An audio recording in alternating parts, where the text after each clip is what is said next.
I gripped the doorframe to steady myself, the cane rattling softly against the bare floor. The room I had dreamed of coming back to. My quilt, my cedar chest, the photos of a life lived, was gone.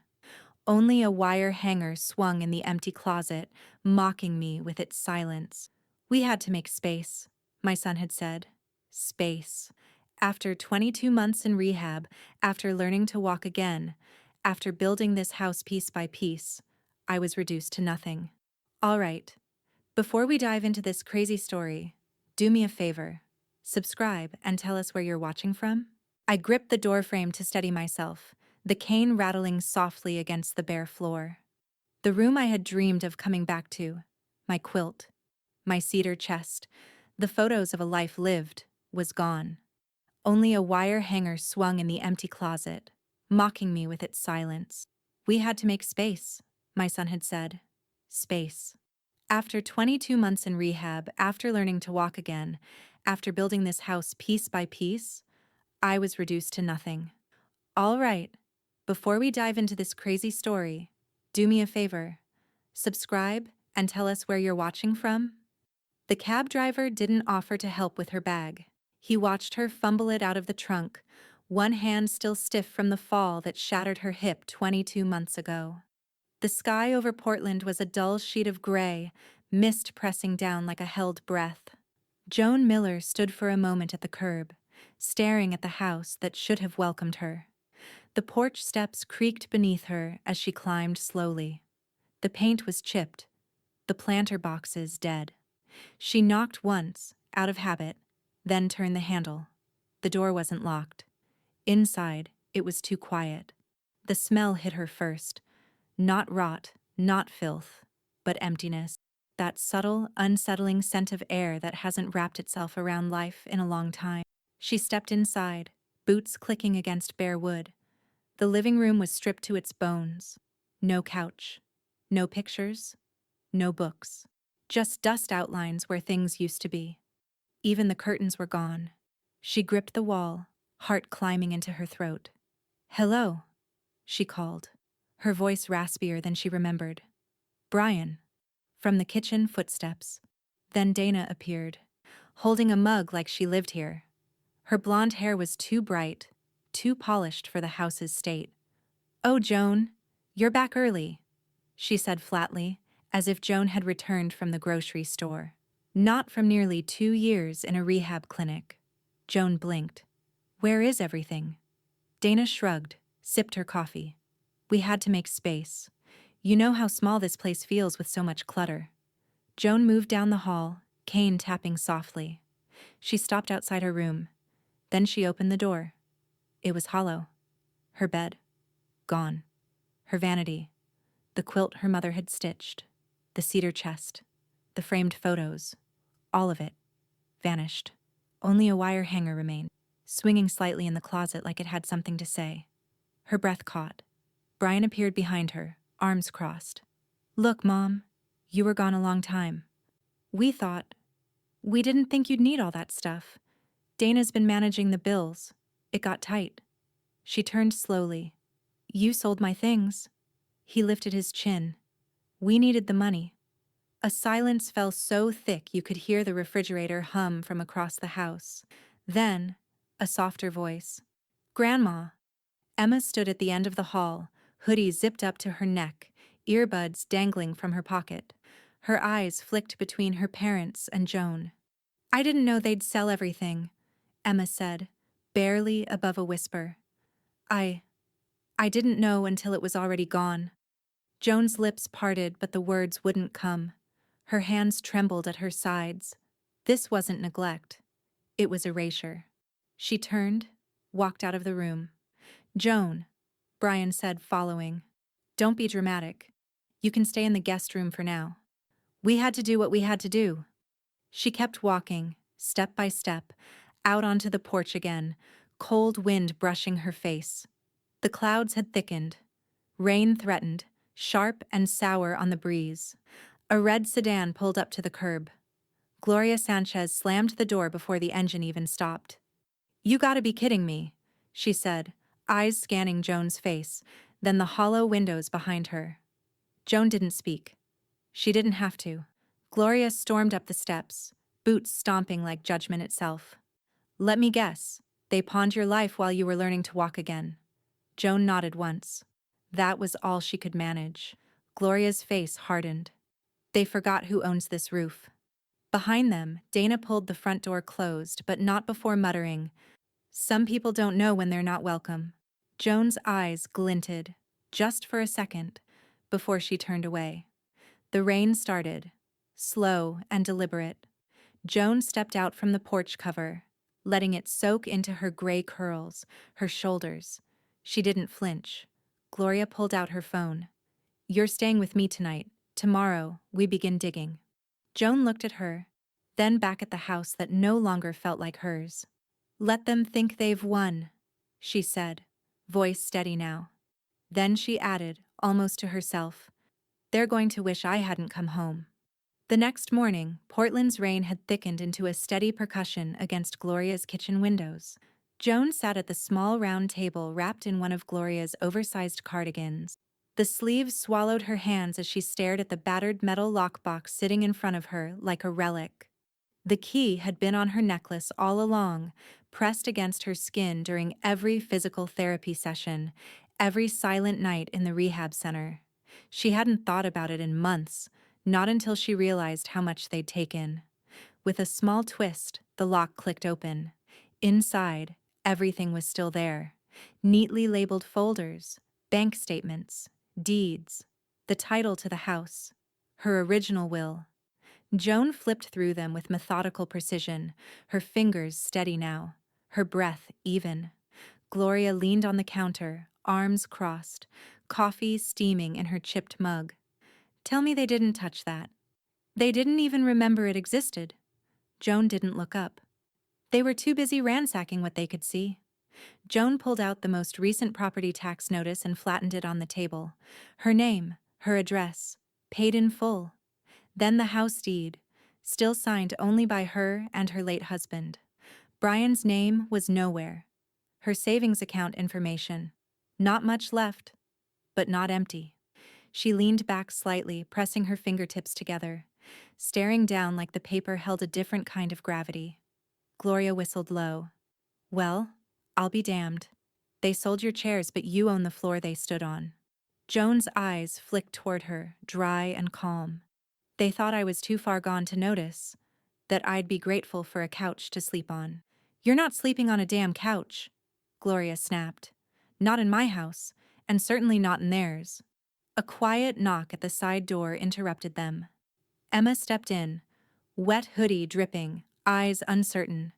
Gloria didn't hide her wariness. "You lost, kid?" Emma pulled something from her pocket. Flat, small, wrapped in a sandwich bag. "I found this. It was hidden in the back of Dad's desk drawer. I didn't tell them I took it." She set it on the table. A flash drive, bright red, cheap plastic. Joan stared at it for a moment before picking it up. "What's on it?" Gloria asked. Emma swallowed. "Screenshots, listings, emails, stuff they posted when they started selling everything. Craigslist, eBay, texts between Mom and some guy who runs a pawn shop in Beaverton." She joked about how old people's stuff sells better when they're still alive. Joan's fingers closed around the flash drive. Emma's voice cracked. "I didn't know how to stop them, but I started saving everything just in case." Joan met her eyes, those same gray-blue ones she'd rocked to sleep 2 decades ago. "You did more than I could have asked for." Gloria raised an eyebrow but said nothing. Joan turned back to the lockbox, took out a small leather address book, and flipped through it with practiced ease until she landed on a number. She picked up Gloria's landline. It rang twice. A crisp male voice answered. "Cole and Raymond, estate law." Joan sat straighter. "Henry Cole, please. Tell him it's Joan Miller. He'll remember." There was a pause. Then, "Please hold." Gloria mouthed, "Henry Cole?" Joan nodded. A click. Then, "Joan?" His voice was older, more worn than she remembered, but still precise. "You're back." "I'm back," she said. "And I need help." A longer pause. "How bad?" They sold everything that wasn't nailed down. And I think that's just the start. Henry exhaled through the phone. You still have the house? I never lost it. Then we have leverage. Joan's fingers tightened on the flash drive. I have receipts, digital and real. And a witness. Emma looked down.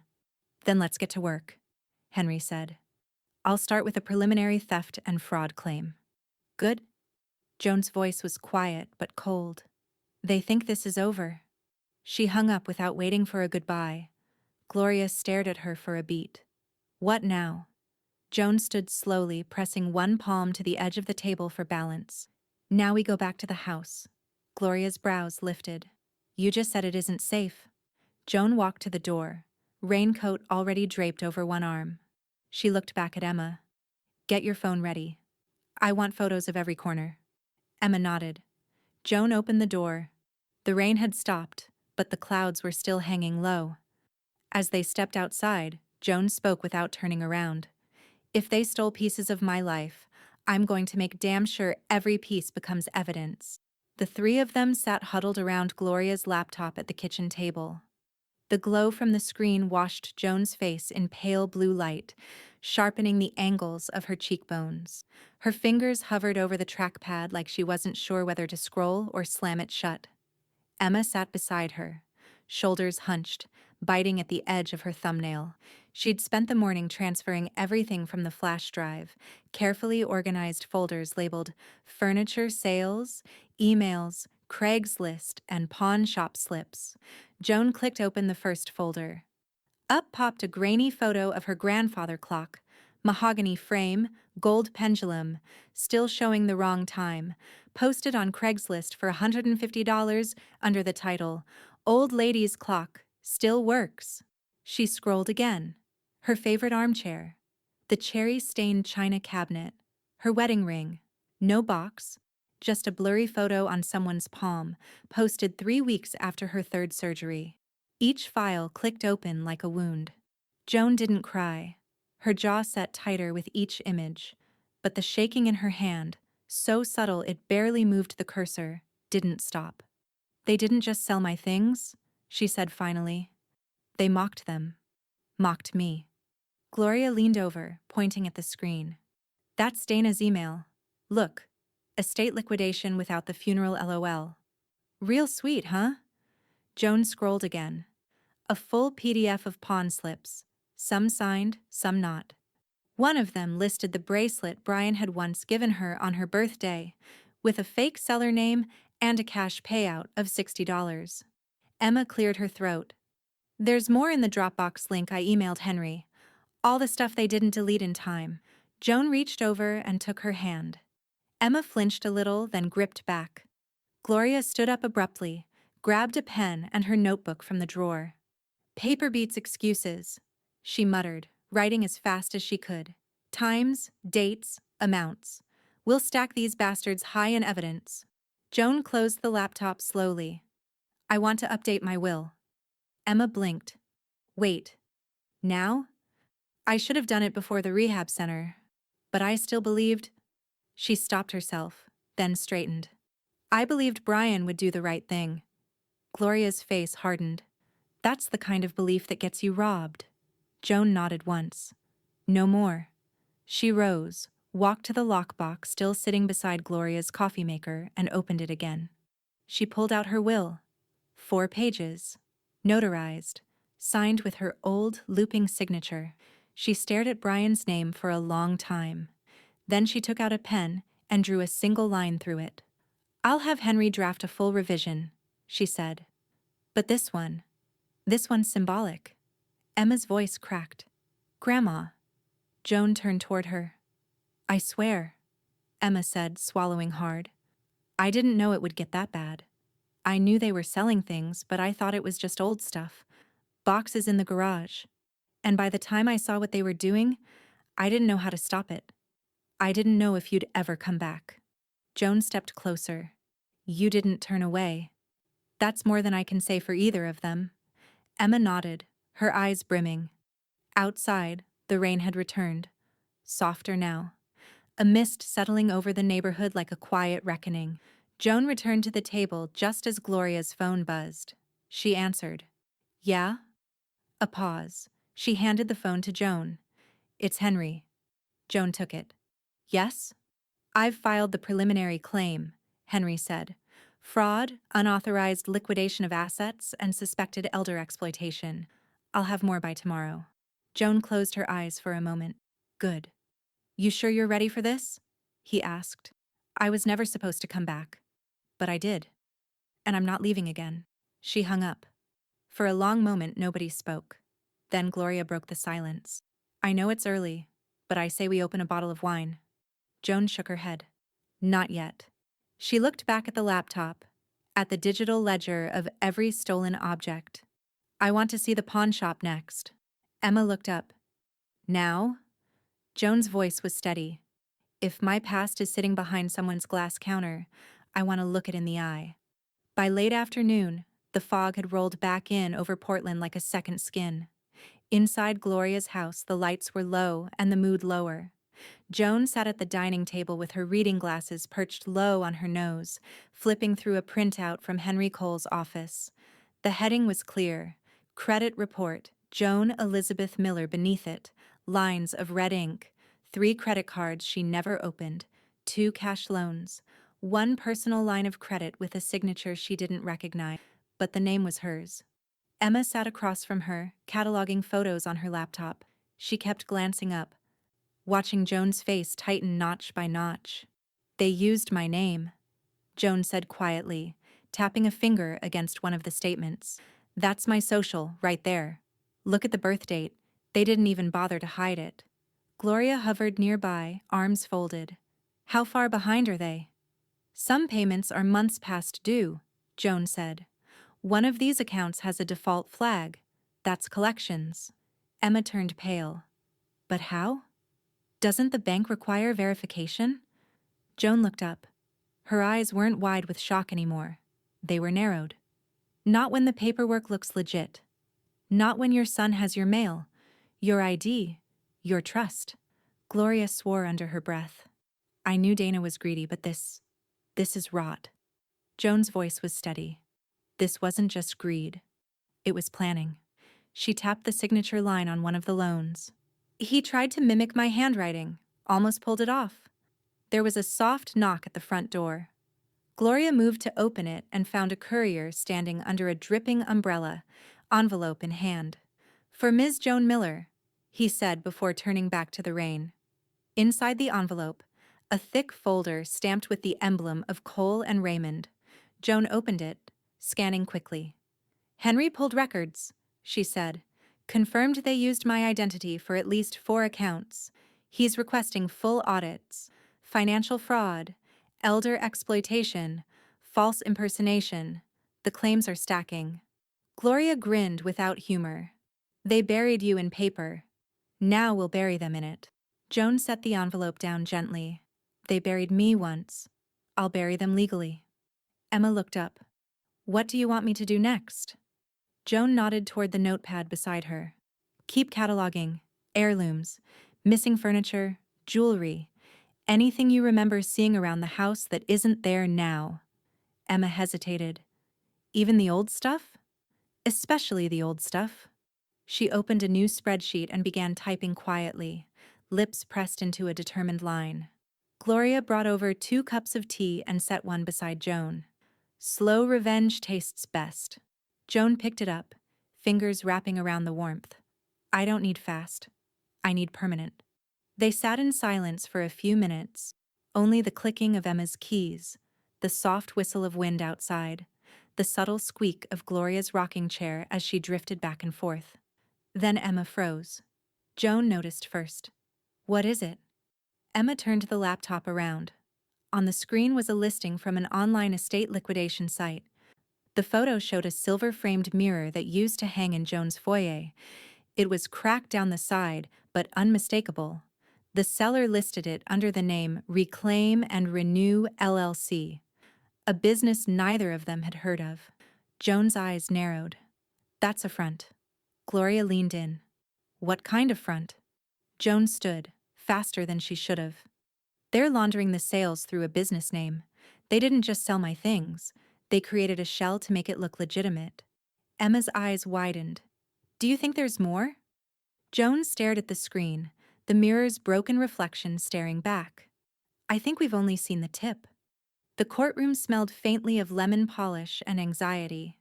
Joan sat upright at the petitioner's table, spine straight despite the ache crawling up her hip. Her gray cardigan matched the color of the sky outside, but her eyes were sharp, unflinching. Henry Cole sat beside her, calm and composed, a man who'd spent decades knowing when to pounce. Across the aisle, Brian adjusted his suit collar, visibly sweating. Dana clutched her purse with white knuckles, whispering something into his ear. Emma sat behind Joan, phone in hand, earbuds unplugged and ready. Judge Franklin entered, robe flowing behind him like a warning. 70, no nonsense, and known for one thing, an intolerance for anyone who exploited the elderly. He glanced down at the stack of motions and exhibits before him.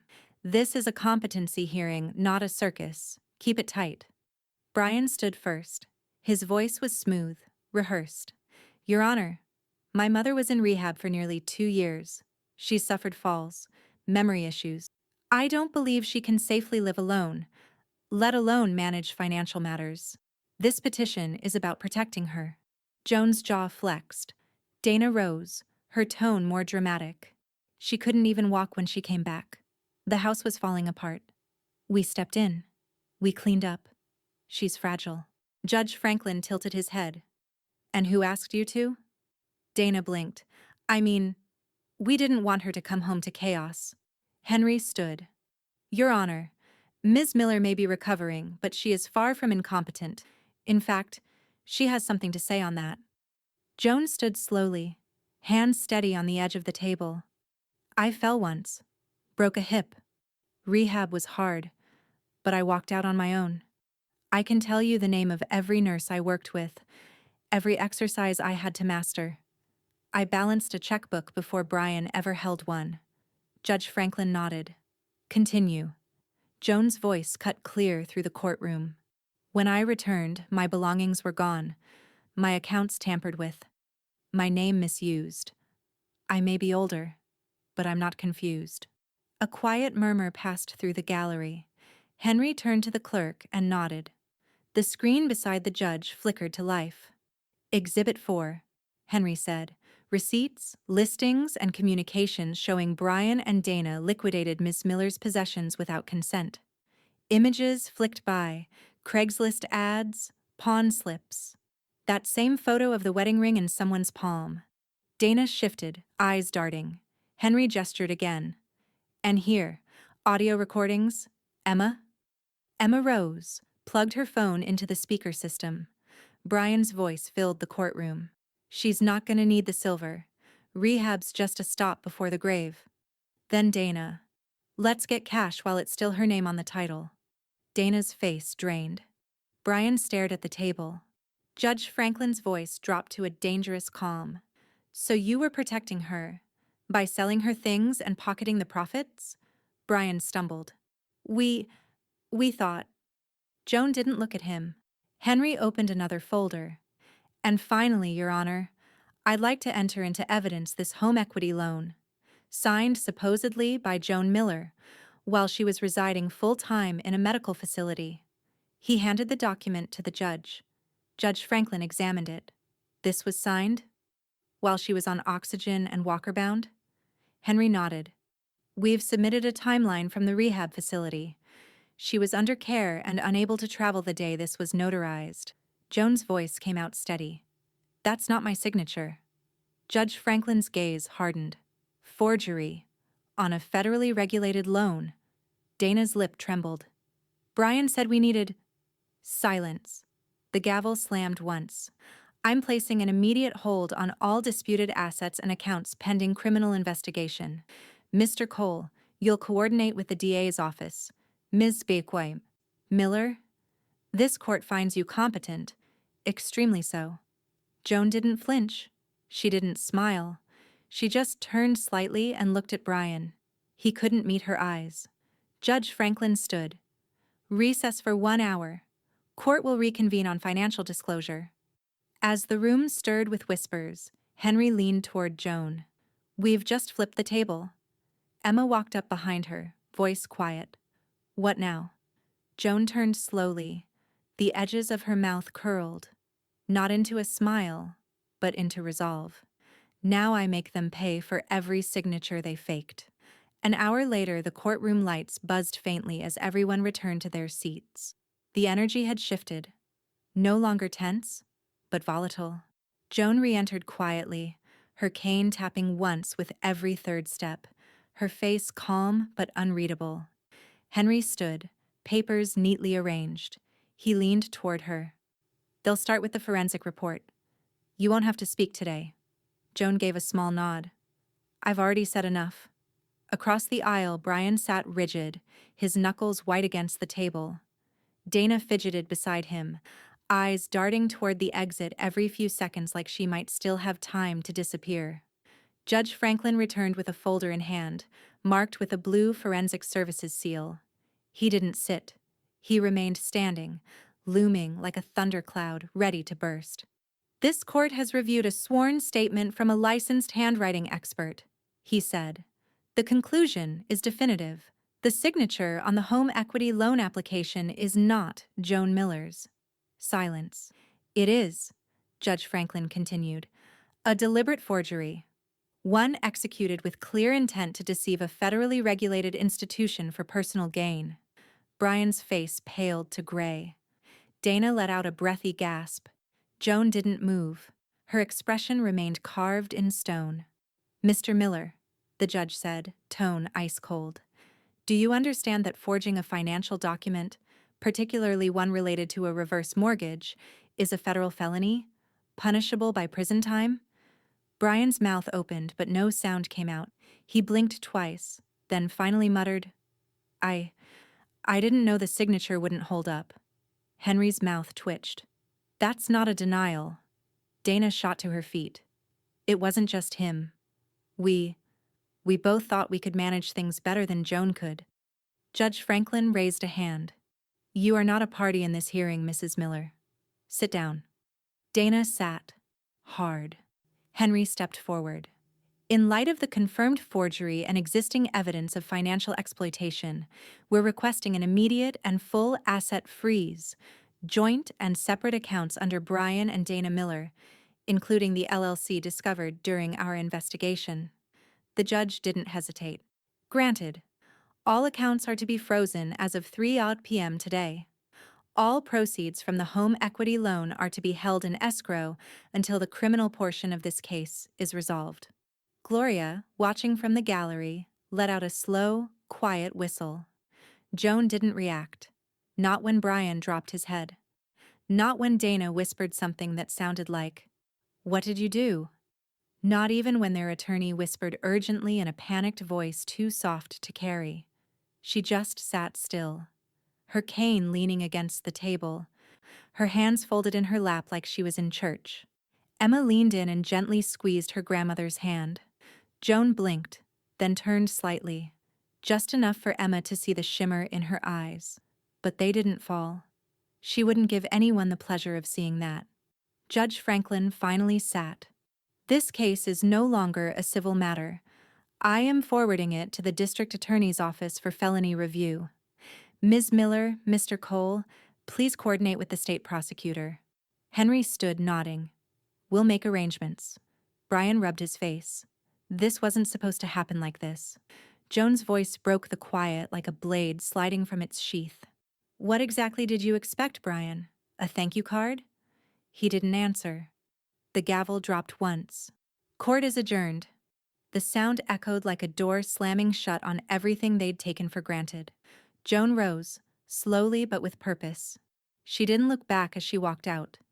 Emma by her side, Gloria close behind. Outside, the rain had returned in earnest. A cold, sharp wind cut across the courthouse steps. Henry caught up to them beneath the overhang. That was just the first blow, he said. But it landed harder than they ever saw coming. Joan looked up at the stormy sky. No, she said softly. That was just the prelude. She turned to Emma. Ready for the next move? Emma nodded. Whatever it is. Joan opened the car door and slid in slowly, careful, deliberate. We're going to cut off their air next. At precisely 3:07 p.m., Brian's phone lit up with a push notification he didn't understand. Transaction declined. Wells Fargo Business Checking. Reclaim and Renew LLC. Account frozen.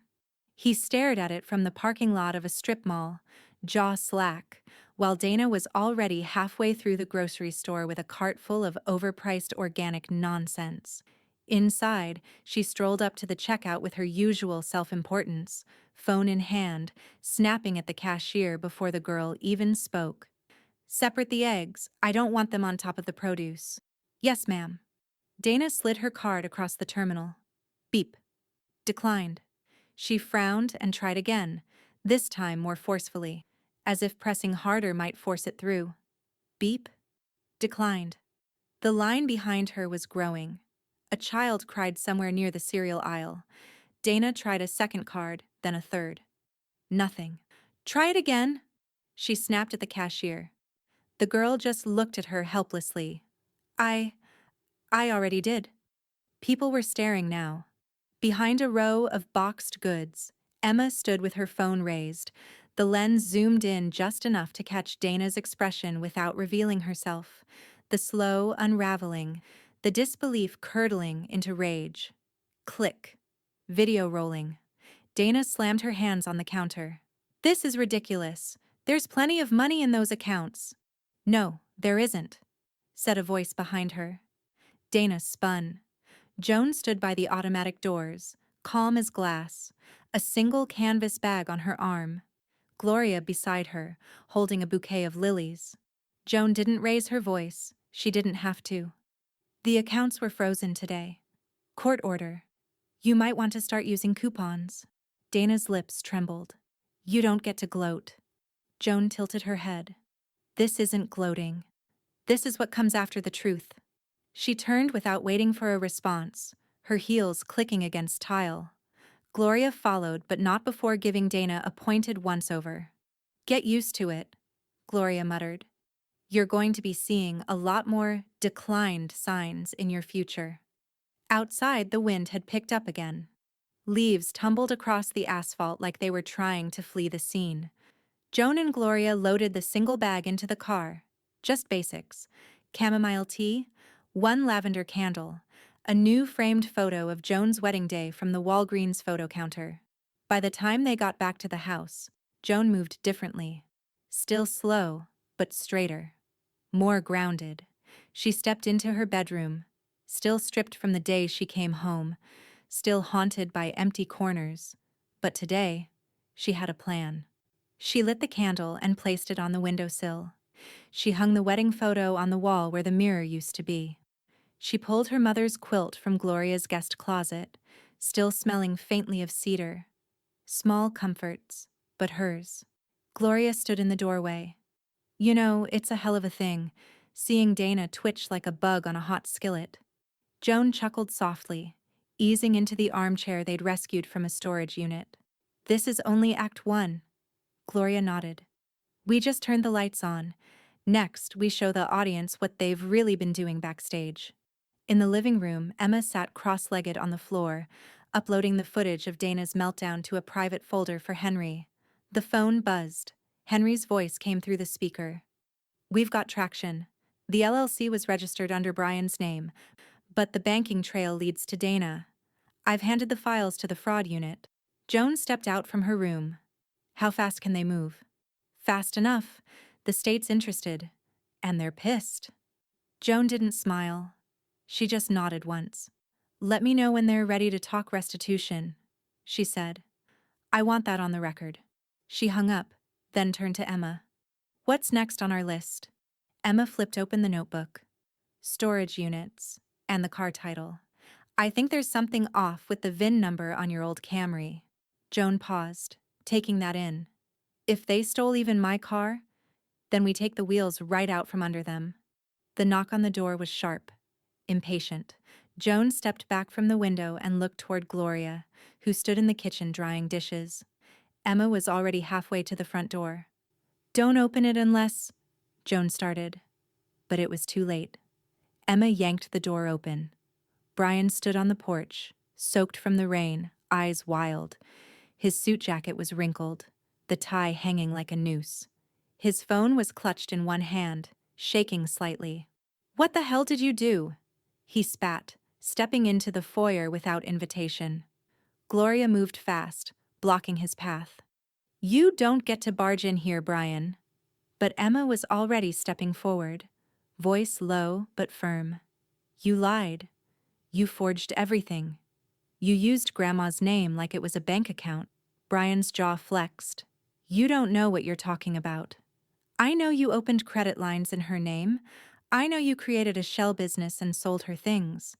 I know you forged a federal loan while she was in a hospital bed." Emma's voice cracked, but she didn't stop. "You're a coward." He lunged toward her, not with a fist, but with a shove that sent her stumbling back against the wall. Joan stepped in. Like a flash of lightning through a storm, she moved in front of Emma, standing between them with both hands raised. Not pleading, not scared. Commanding. "Enough." Brian froze. Joan's voice, when it came, was louder than it had been in months. Loud enough to silence the room. Loud enough to echo. "You don't touch her.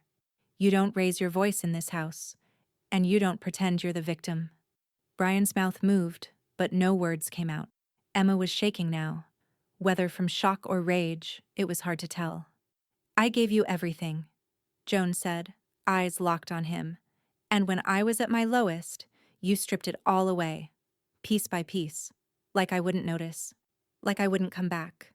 I didn't mean," Brian stammered. Gloria moved beside Emma and placed a steadying hand on her shoulder. Joan didn't blink. "You meant to profit off my absence. You meant to erase me." The front door burst open again. This time, Henry Cole, coat soaked from the same storm Brian had walked through, briefcase in hand. He paused at the scene. Joan standing tall, Brian rigid and pale, Emma visibly trembling. "Are we escalating now?" Henry asked, voice icy. Brian turned. "She just—" "Save it," Henry snapped. "I just filed for an emergency restraining order. Based on that outburst and the pattern of intimidation, we've got grounds for elder abuse and domestic aggression. You just sealed it with your entrance."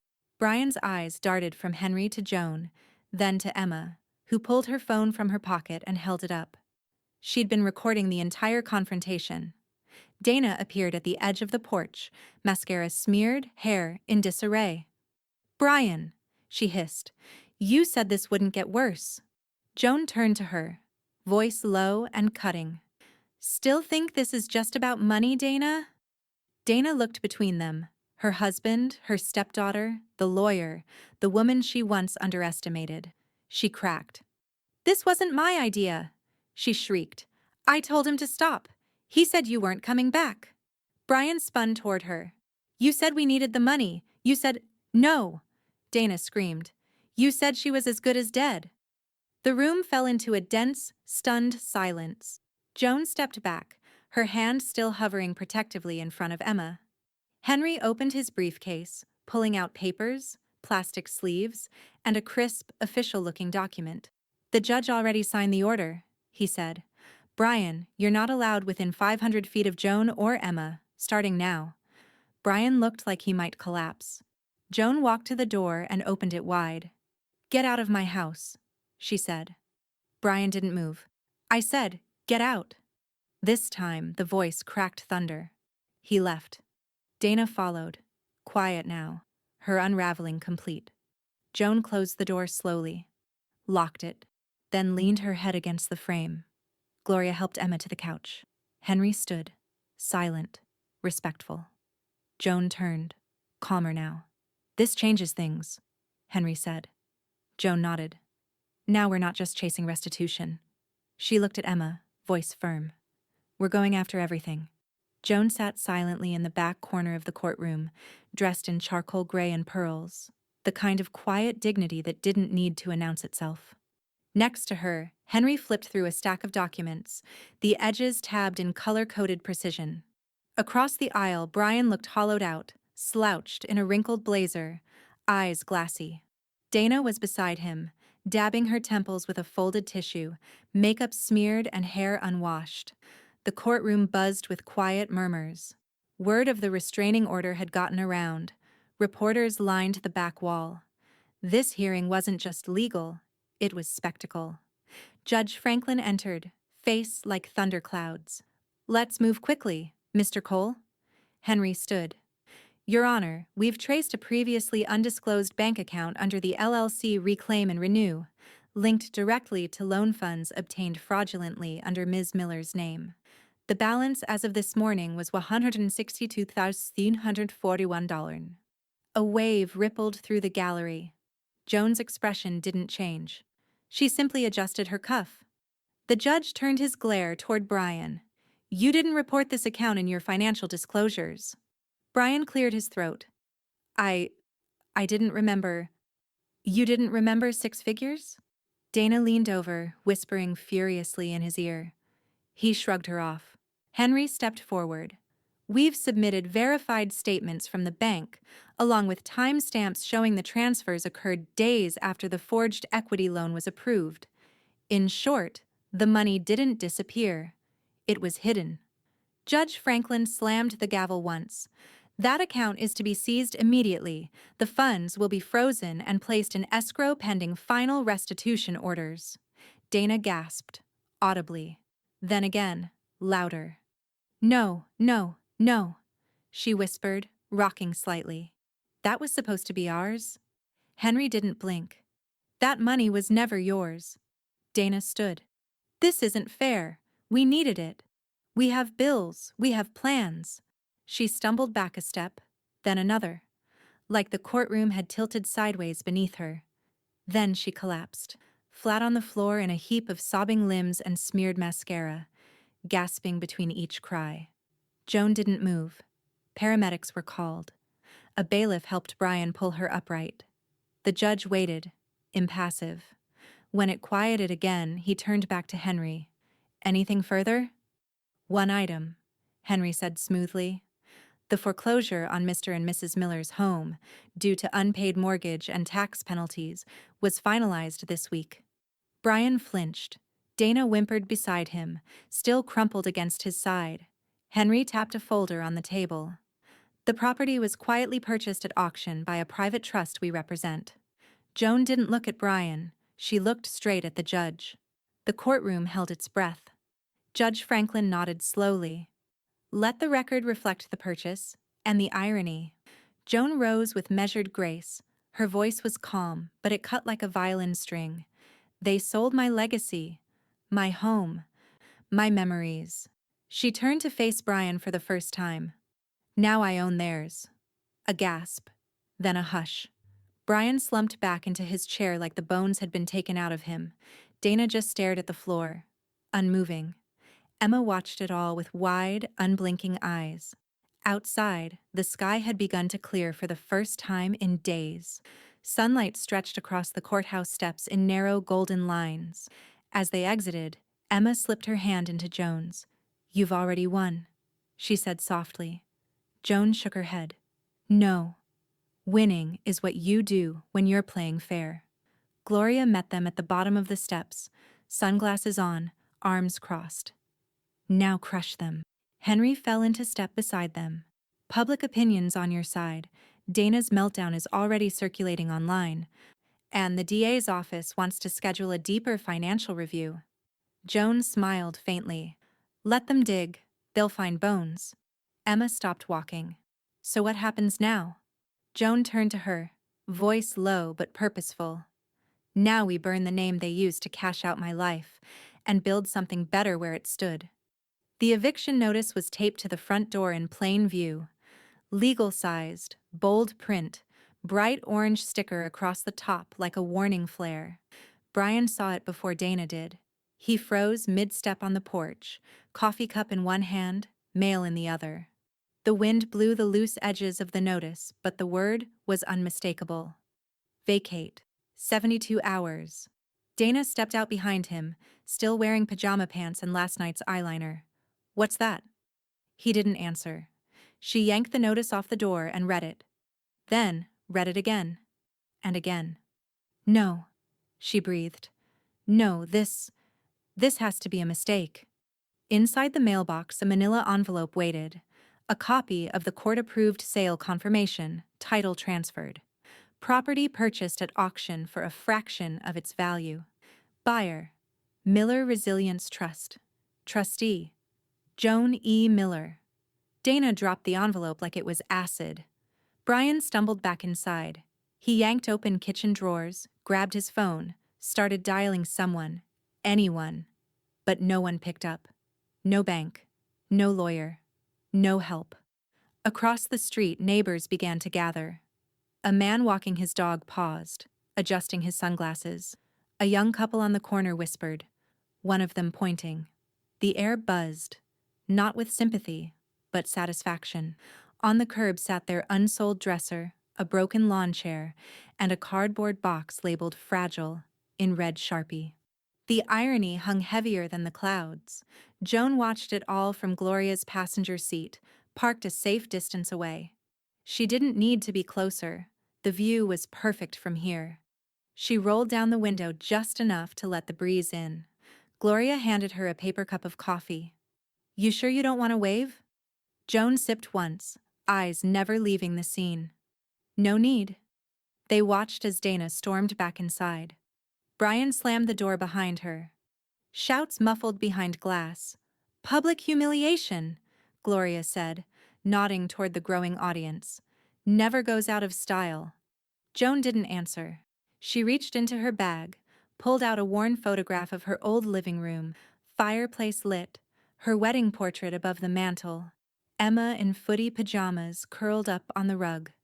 She folded it gently and placed it on the dashboard. Later that evening, movers arrived. They came not to remove Joan's belongings, but to carry Emma's in. Emma stepped out of the passenger seat of a small U-Haul, sunglasses hiding her eyes, a quiet pride lifting her posture. She didn't look toward Brian and Dana's house, what used to be hers. She looked only at Joan's. Joan met her at the front steps. I figured you'd want your own key, Joan said, holding one out on a simple silver ring. Emma took it, swallowed hard. I'll take care of it. I know, Joan said. This was always meant to be yours. Just had to be taken back the right way. They stepped inside together. The walls still bore scars from where photos once hung, but now the space was filled with light. Real light. The living room smelled faintly of lemon oil and lavender. The floors gleamed. Her mother's quilt lay folded across the foot of Emma's new bed upstairs. Back on the porch, Gloria leaned against the railing. Well, she said, now you own the silence. Joan stepped out beside her. No, she replied, softly. Emma does. Gloria raised a brow. Joan just smiled, the smallest smile yet. That night, for the first time since returning from rehab, Joan didn't sleep at Gloria's. She sat alone in the old rocking chair on her front porch, the one Dana hadn't gotten around to pawning. A warm cup of tea in her hands, candlelight flickering behind her through the living room window. She looked out at the neighborhood, at the house she now owned across the street, its windows dark, its pride stripped. Justice felt colder than she thought it would, but necessary. She reached for her notebook, flipped to a fresh page, and began writing names, not of people, of causes, foundations, ideas, legacy. The kitchen table was cleared of everything but a yellow legal pad, a stack of typed papers, and a heavy black fountain pen that belonged to Joan's late husband. It hadn't written a word since his funeral, until today. Joan sat tall in her chair, glasses perched on her nose, as Henry Cole read through the final version of the document in his usual calm, methodical cadence. His voice echoed faintly against the old hardwood and bare walls. I, Joan Elizabeth Miller, being of sound mind and body, he began. Emma sat across from her, still and quiet. Gloria stood near the sink, arms crossed, a folded dish towel in her hand she hadn't realized she was wringing. Joan's pen moved slowly but confidently, line by line, cutting out Brian Miller, cutting out Dana Miller, adding a clause for the seizure of any disputed assets posthumously tied to fraud, and then naming her granddaughter Emma Grace Miller as the sole heir and executor of the estate. Joan paused, pen hovering. Include the trust, the house and what's left of the settlement. It all goes to her. Henry nodded, already penciling a note. And this, Joan continued, pulling out a small envelope from her purse. She slid it across the table. A donation clause, 40% to a new fund, scholarships for elder rehabilitation and long-term recovery, especially for women. Henry unfolded the paper inside and read silently, his eyes softened for just a beat. You want it named after your husband? He asked. Joan shook her head. No, after the women I met in rehab, the ones who didn't get to come back. Gloria swallowed hard behind her. Joan pressed the pen back to paper, a final signature. It was steady. I've reviewed, witnessed, and confirmed, Henry said, sliding the documents into a manila folder. We'll file a public copy with the court tomorrow. You'll get the sealed originals within a week. Joan leaned back in her chair, exhaling quietly. Not relief, not triumph, just stillness, like something had settled, like something had been put back in its place. Gloria finally spoke. You good? Joan nodded. I feel like I just sealed a vault, and I'm the only one holding the key. She looked at Emma. You know what this means, don't you? Emma nodded. I'm not just getting the house, I'm inheriting the fight. Joan smiled faintly. No, you're inheriting the finish line. I've already fought enough for both of us. Gloria wiped at the corner of her eye with the edge of the dish towel. Damn it, she muttered. You're not allowed to make me cry until at least Christmas. Joan stood slowly, smoothing her cardigan. Then you've got 4 months to toughen up. She walked over to the window, the same one that once overlooked emptiness. Now it looked onto her granddaughter's future, and her son's darkness across the street. Joan didn't turn around when she spoke again. When they took everything from me, I thought I'd lost who I was. She paused. But it turns out, what they stole wasn't me. It was only the noise. Behind her, Henry began to pack. Emma reached for the signed will, carefully folding it into a secure envelope. Gloria stepped forward with her hand resting lightly on Joan's shoulder. What now? Gloria asked. Joan finally turned. I'm going to take a walk, she said. Through my neighborhood, like I used to. Emma's brow lifted. Want me to come? Joan shook her head. No, not this time. She walked to the door and opened it. The air was cool, Portland gray. Light mist hung in the trees like memory, and Joan, finally unburdened by the weight of survival, stepped into it, free. It started with a thread. Emma posted it late on a Sunday night. Just 12 screenshots and 2 short videos, laid out with the same quiet precision Joan had used signing her will. They tried to erase my grandmother. They forgot she raised a granddaughter who knew how to document everything. Within 12 hours, it had over 40,000 shares. By Monday morning, Hard Justice for Joan was trending. The screenshots showed the Craigslist listings, Dana joking in emails about liquidating without the funeral, Brian texting someone about cashing in before she croaks. There were pawn slips, forged documents, the forged loan application timeline. Then came the videos. Dana's meltdown at the grocery store, Brian pushing Emma, Joan in court, steady and unblinking, telling the judge. They thought I was too far gone to notice, that I'd be grateful for a couch to sleep on. By noon, a local news van was parked outside Joan's home. Gloria nearly threw a dish at the window. Of course now they care, she muttered, peeking through the curtain. Where were they when you came home to 4 walls and a floor? Joan was unbothered. She moved slowly through the living room, adjusting a picture frame, watering a plant. She didn't answer any reporters. She didn't need to. The story was already telling itself.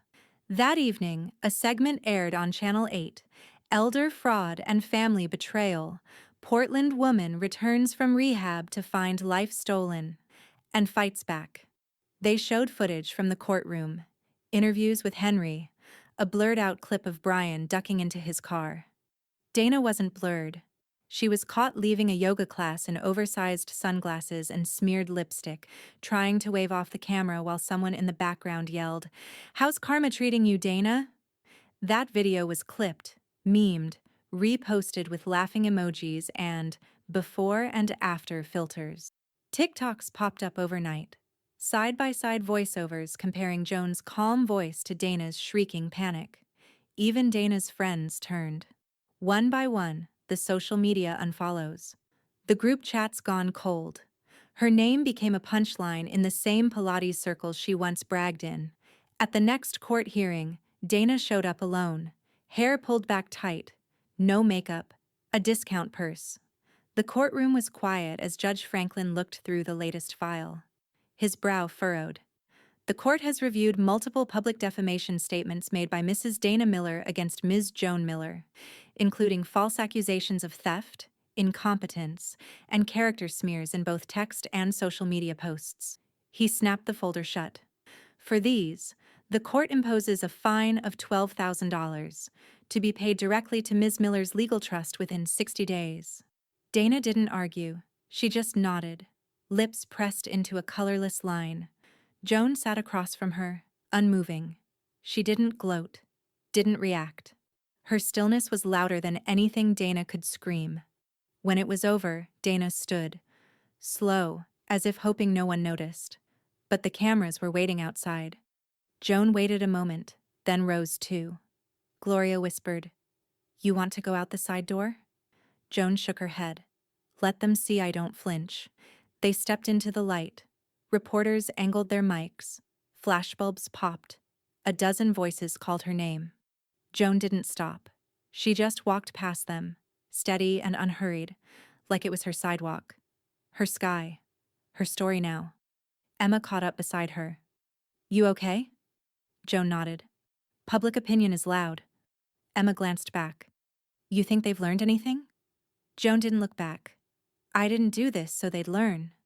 I did it so I'd never have to explain again." They walked the rest of the block in silence.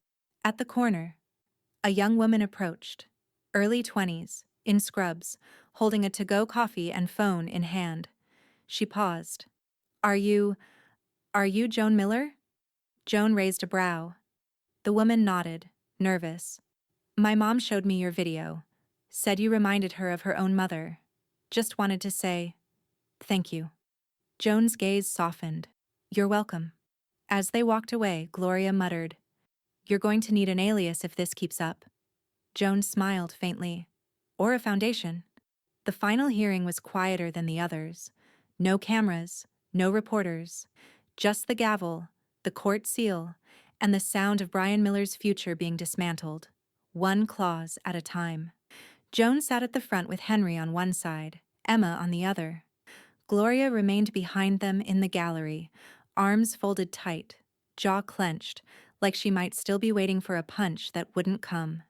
Judge Franklin didn't bother with preamble. "Mr. Brian Miller, this court finds you guilty of forgery, financial fraud, and elder exploitation. Due to your cooperation post-arraignment, first-time offense, and recommendation from the state attorney, you are hereby sentenced to 5 years probation with full financial restitution to be paid to Ms. Joan Miller and barred from holding fiduciary authority over any estate, trust, or financial institution for the duration of that term." Brian said nothing. He didn't even lift his head. His once favorite gray suit sagged off his frame like it no longer belonged to him. His shoes were scuffed, hair thinning and unbrushed. His hands shook when he tried to fold them neatly on the table, but gave up halfway through. Dana wasn't beside him. She hadn't shown up. Her absence spoke louder than any of her outbursts ever had. A clerk read out the restitution figures, every stolen dollar, every account, every penalty. When they finished, Judge Franklin looked directly at Joan. "Ms. Miller, this court commends your fortitude. I've seen cases like this crush people. You didn't just endure, you confronted." Joan didn't smile, just offered a simple nod, calm, dignified. Above it all, because she was. Outside, they emerged into the gray quiet of Portland in late afternoon. No press vans this time, just fresh pavement and the rustle of breeze through the street trees. Gloria took a deep breath and exhaled like she hadn't dared to in weeks. "Justice," she said. "I'll be damned. We actually got justice." Joan didn't answer immediately. She looked down at the leather folder in her hand. Inside it, 2 documents. One was the court's ruling. The other, a donation agreement from her attorney's office. Emma noticed. "You're really doing it?" Joan handed the folder to her. "I'm not giving it to them. I'm giving it to the ones still stuck. Like I was." Emma opened the file and read silently. Her eyes flicked over the language. Establishing the Joan E. Miller Scholarship Fund for Senior Rehabilitation and Reintegration. Initial donation, $125,000 from the Miller Resilience Trust. Focus, funding long-term care, counseling, legal assistance, and life transition programs for elderly women recovering from illness or injury. Emma's hands trembled slightly as she looked up. "Grandma." Joan took her hand. "It's not just about surviving anymore." Henry stepped forward from the courthouse steps, signature pen in hand. "All that's left is a signature." Joan accepted the pen. The same hand that had once been too weak to lift her fork in rehab now flowed in clean cursive across the page. "Done." Gloria blinked fast. "Well, you just changed someone's life and you didn't even break stride." Emma hugged her suddenly, arms tight around her shoulders. "You didn't just survive rehab," she whispered. "You conquered after." Joan leaned into the embrace for a beat. "I wasn't done living. I just had to remember I'd started." They walked together toward the car. Leaves danced on the wind like confetti. As they reached the sidewalk, Emma hesitated. "What about Brian?" Joan paused, looked back. Not with anger, not with forgiveness either, just clarity. "I gave him a roof, a name, a mother." She turned forward again. "He'll never have another one of any of those." The ceremony was modest. A few rows of folding chairs lined up in the multi-purpose room of the rehabilitation center, where Joan had once learned to walk again. The carpet was the same shade of institutional gray. The coffee was weak. The podium was slightly wobbly. But none of that mattered, because the room was full. Former patients, nurses in scrubs, counselors, social workers, even a few local officials. All gathered under a plastic banner printed in bold navy letters, the Joan E. Miller Scholarship Fund for Senior Rehabilitation and Reintegration Launch Ceremony. A framed photo of Joan sat at the registration table, her portrait taken last month, dignified, proud. She wore the same charcoal sweater she had on now. Emma stood at the podium, her voice clear, steady. "My grandmother came back from something that breaks most people," she said. "She didn't just rebuild her life. She made sure others could rebuild theirs too." Joan sat front row, hands folded quietly in her lap. Gloria sat beside her, sunglasses perched on her head despite the cloudy sky outside. She dabbed at the corner of her eye with a folded napkin. "This fund," Emma continued, "will offer grants to women over 60 who are transitioning out of long-term care. For housing, legal aid, transportation, advocacy, because recovery doesn't end when you walk out the door. Sometimes, that's when it really begins." Polite applause rippled through the room. Then Emma smiled, soft, proud. "And I'm honored to be named the fund's first trustee." She stepped down from the podium. Joan stood as she approached. They embraced, brief but tight. "I trust you," Joan whispered. "And that's more than I can say about anyone for a long, long time." Emma pulled back. "You gave me something that can't be stolen." Gloria let out a quiet sniff. "Damn it. I said I wouldn't cry until someone played piano." Joan chuckled gently. When the last speech ended and the coffee ran low, the press moved in. A small local news crew, a freelance journalist from a senior care magazine, a pair of podcasters who asked for a 5-minute interview. Joan declined politely. She had no interest in being a symbol, just a solution. Outside, the rain held off. A rare sunbreak cut through the clouds, casting a soft glow across the front of the building. Joan stood near the sidewalk, watching as a silver minivan pulled up to the curb. An older woman stepped out slowly, using a cane. Her daughter helped her onto the sidewalk, where they stood looking at the banner still fluttering slightly in the breeze. "That's her," the younger woman said. "That's the one I told you about." Joan smiled. The older woman waved once, tentatively. Joan waved back. Gloria stepped up beside her, eyes on the departing crowd. "You feel it?" she asked. "What?"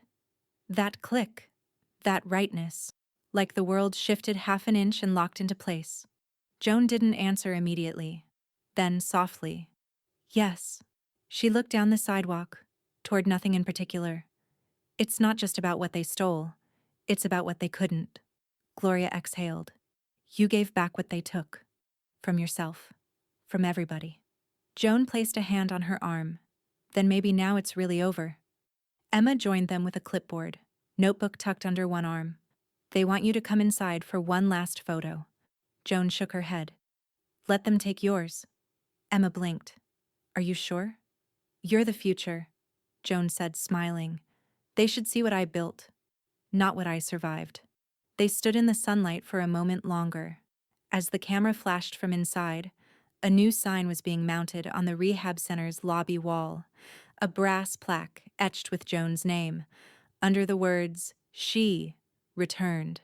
She restored. She raised others." The room wasn't grand. It didn't need to be. The wallpaper had been peeled and replaced, soft eggshell blue with a subtle floral imprint. A new set of sheer curtains fluttered gently against the cool window pane.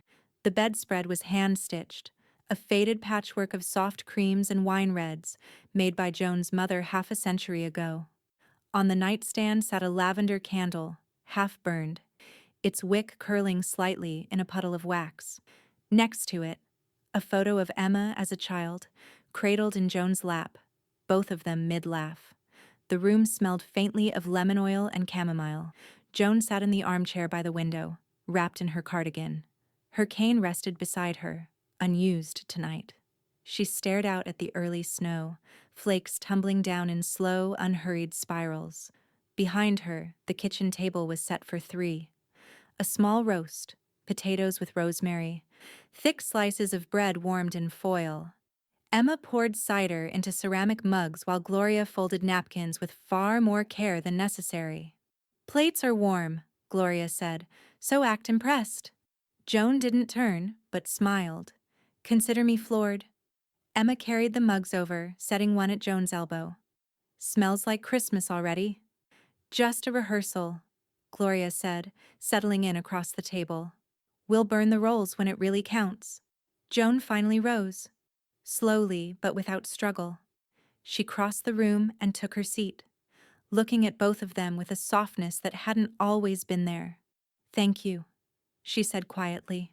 "For what?" Emma asked. Joan's gaze flicked to her granddaughter.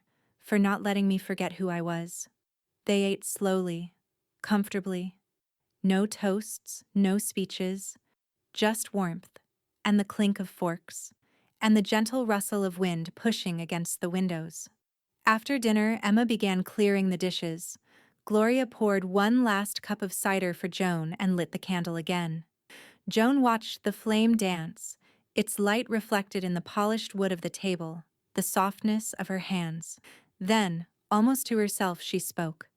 "They tried to erase me." Gloria stilled. Emma turned from the sink. Joan didn't look at them. She was somewhere else. Quietly, peacefully so. "They thought if they stripped the furniture, sold the jewelry, forged my name enough times, that they could rewrite me into absence." She glanced down. "But I was never the furniture." She looked up now, full and clear. "I rewrote the story." Silence followed, not out of awkwardness, but reverence. Gloria reached over and gently laid her hand over Joan's. Outside, snow continued to fall, thicker now, covering the sidewalks, dusting the hedges like powdered sugar. The windows began to fog slightly at the edges. Joan stood and moved to the living room. A small brass plaque had been mounted beside her fireplace just that morning. It was an exact replica of the one in the rehab center lobby. She returned. She restored. She raised others.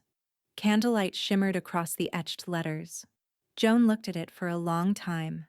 Then she stepped to the window. The house across the street, Brian and Dana's former home, sat dark and cold. A foreclosure sign now hung in the snow-covered yard. She felt nothing when she looked at it. Not anger. Not pride. Just distance. Emma appeared behind her with a folded blanket and draped it gently over Joan's shoulders. Gloria handed her a hot water bottle wrapped in flannel. Joan didn't speak right away. She stepped once more to the window, watched the snow collect at the corners. She blinked slowly, one hand curled around the steaming cider, the other still on the windowsill. And then, just loud enough for both of them to hear, after 22 months in rehab, I came back to nothing. I built everything again. Without them.